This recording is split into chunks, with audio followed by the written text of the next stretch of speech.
નમસ્કાર ખેડૂત મિત્રો, ખેડૂત પ્રયાસ ચેનલમાં આપનું સ્વાગત છે। આજે તારીખ 13 નવેમ્બર 2024 સવારના મહત્વના હવામાન સમાચાર ચેનલમાં નવા આવો તો સબસ્ક્રાઇબ કરી લેજો।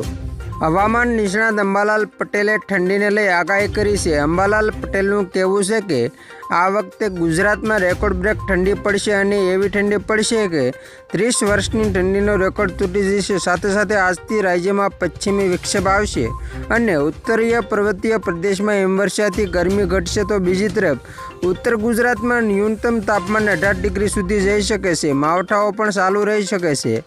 હવામાન નિષ્ણાત અંબાલાલ પટેલની આગાહી મુજબ વધુમાં કહેવું છે કે 23 નવેમ્બર બાદ ઉત્તરીય પર્વતીય પ્રદેશમાં હિમવર્ષા થશે અને હિમવર્ષાને કારણે ગુજરાતમાં ઠંડીની લહેર આવશે, તો માર્ચ સુધી હવામાનમાં પલટા આવ્યા કરશે, તો માર્ચ એપ્રિલ સુધી માવઠા આવી શકે તેવી પણ શક્યતાઓ દેખાઈ રહી છે।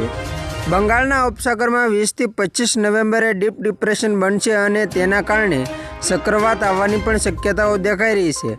અંબાલાલ પટેલના અનુમાન મુજબ અરબ સાગરમાં 19 થી 22 નવેમ્બરે લો પ્રેશર સર્જાય છે અને આ લો પ્રેશર સોમાલિયા કે ઓમાન તરફ જશે તો વરસાદ નહીં આવે। જો ગુજરાત તરફ આવશે તો વરસાદ આવી શકે છે। અરબ સાગરમાં સાયક્લોનિક સર્ક્યુલેશનને કારણે ચક્રવાત બને તેવી સંભાવના દેખાઈ રહી છે। ગ્લોબલ વોર્મિંગની અસર દેખાય છે। 74 વર્ષ બાદ ઓક્ટોબર માસમાં ગરમી પડી છે અને તે પણ ભયંકર ગરમી પડી છે, તેથી ઠંડી મોડી પડવાને લઈ રવિ પાકને પણ નુકસાન થવાની શક્યતા છે। ડિસેમ્બરની શરૂઆતમાં વધુ એક ચક્રવાત બની શકે છે, જેની સીધી અસર ગુજરાત પર જોવા મળશે।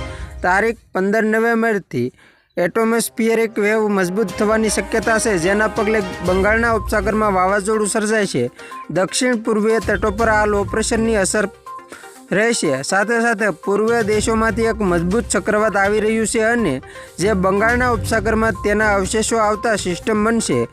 રાજ્યમાં ડિસેમ્બર માસની શરૂઆતથી ઠંડીમાં વધારો થશે અને 22 ડિસેમ્બર બાદ ગાત્રો તેજવતી ઠંડી રાજ્યમાં પડશે। તો ખેડૂત મિત્રો, આ હતા સવારના મહત્વના હવામાન સમાચાર। ફરી વખત મળીશું નવી અપડેટ સાથે। ત્યાં સુધી જોતા રહેજો ખેડૂત પ્રયાસ યુટ્યુબ ચેનલ।